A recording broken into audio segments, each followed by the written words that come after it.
Namaste everyone, and welcome to today's video where we're going to talk about Patanjali's Yoga Sutra 1.14. In this Yoga Sutra, Muni Patanjali elaborates on the meaning of Abhyasa and how exactly to practice it. Now, just to refresh your memory, why is this so important? Because in the previous sutras, Patanjali told us that the meaning of yoga is to reduce our thought waves. And how exactly are we supposed to do that? So he explained the thought waves to us by categorizing them into 5 different types. Then he went on to say that there are 2 ways to reduce or control the thought waves: through practice, also known as Abhyasa, and through Vairagya, also known as detachment. So now that he's given us one of the solutions to reducing the thought waves, he's starting to define this solution of Abhyasa and Vairagya even further. And that's why in this sutra, we get the exact definition of Abhyasa and how to practice it according to Muni Patanjali. So let's see what this sutra says. The sutra itself goes, Sa tu dirgha kala Nairantarya Satkara Sevito Drida Bhumihi.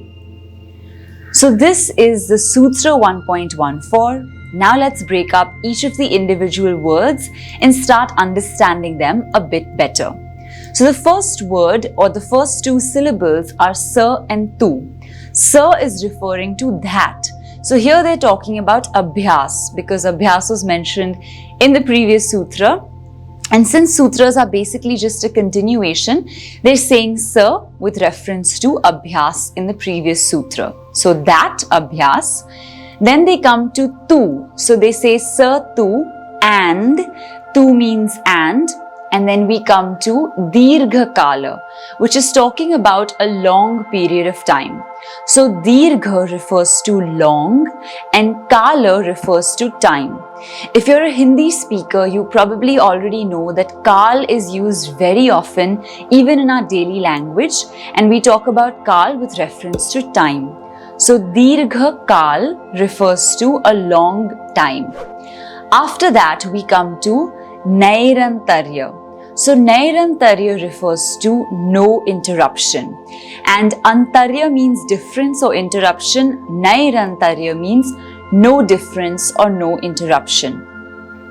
After that, we come to the word Satkar. Satkar means devotion, earnestness, very sincere practice. And that shows up in the way you do something. So the emotion that you generate is Satkar. And after that, we are told Asevito. Now, Sevito is used since it's a sutra, but the word itself is Asevita. And here they're talking about utilization. So this word is telling us that all the previous words, when utilized together, are a part of Abhyasa. And the last 2 words are Dridha Bhumihi. Now, Dridha means firmly, something that is very deep or firm, and Bhumihi refers to earth or groundedness. Very often as Hindi speakers, we hear the word Bhumi with reference to Mother Earth, and therefore when we say Bhumihi, we're talking about firmly grounding something. Alright, so now we've understood each of the words. Let's hear the sutra one more time since it's pretty long and we need to understand it very well. So the sutra is Sa Tu Dirgha Kala Nairantarya Satkara Sevito Drida Bhumihi. Now let's understand what this sutra is all about. This sutra is telling us that the nature of Abhyasa is such that we practice something for a very long period, number 1. Number 2, we practice it without interruptions.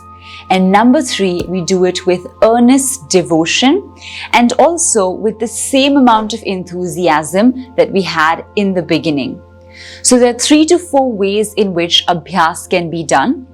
And now let's understand what this means on a practical level.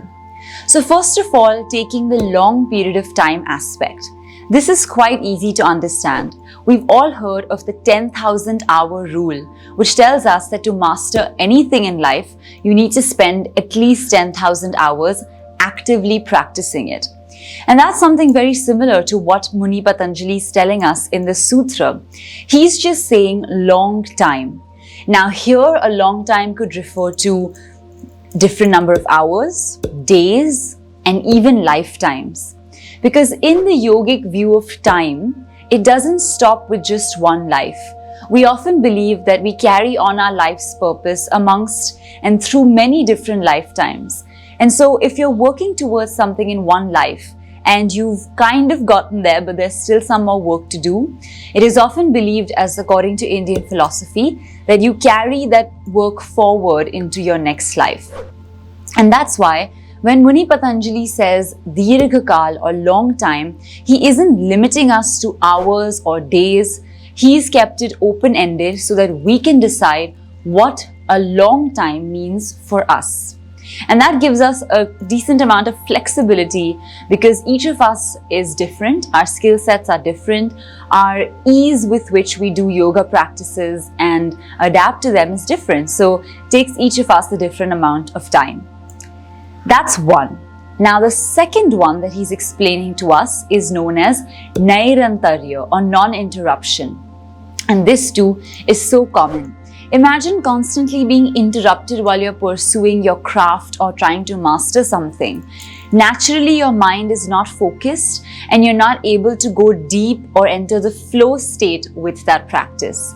And therefore, Muni Patanjali says that avoid interruptions. Although here he's not trying to say that you need to practice it 24 hours and only do that. No, what he's trying to say is, yes, you need to do it regularly and have a certain amount of consistency in your practice. It shouldn't be that you keep skipping 1 or 2 days, then come back to it, and then skip another month and then come back to it. So as far as possible, there should be an everyday practice and there should be an everyday sadhana to seriously do what you're trying to accomplish or you're trying to work towards. And finally, the third word refers to satkar. And that is a very, very deep word because it talks about devotion to your practice, enthusiasm towards your art form.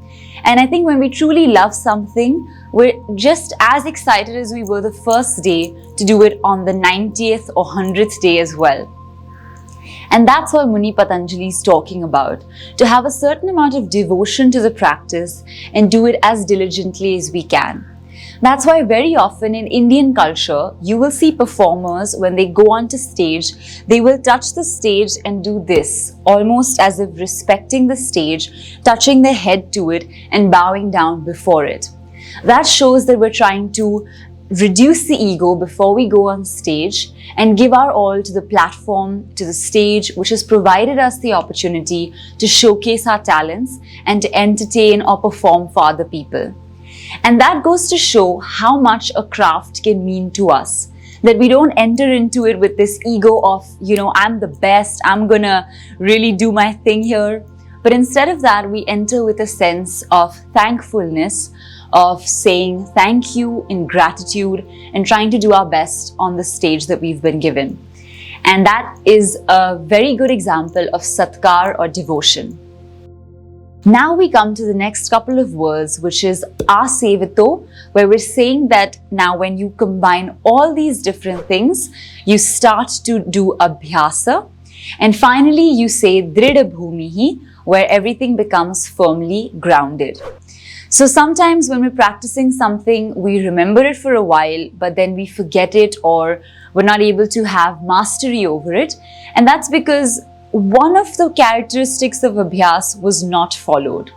So if you follow all the characteristics of Abhyas and practice, then eventually you will be able to firmly ground that practice.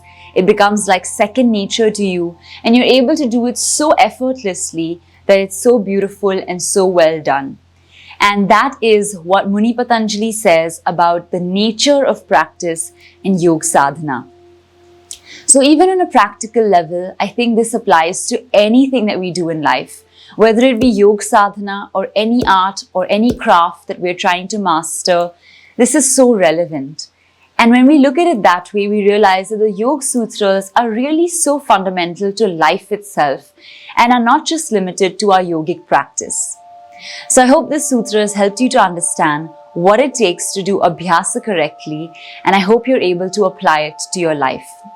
Now, if you found today's video helpful, please do share it with your family and your friends, especially those who are yoga teachers, doing yoga teacher training, or are looking to understand Indian philosophy even better. We look forward now to see you in the next video. Until then, keep practicing, stay safe, and we'll see you soon. Namaste.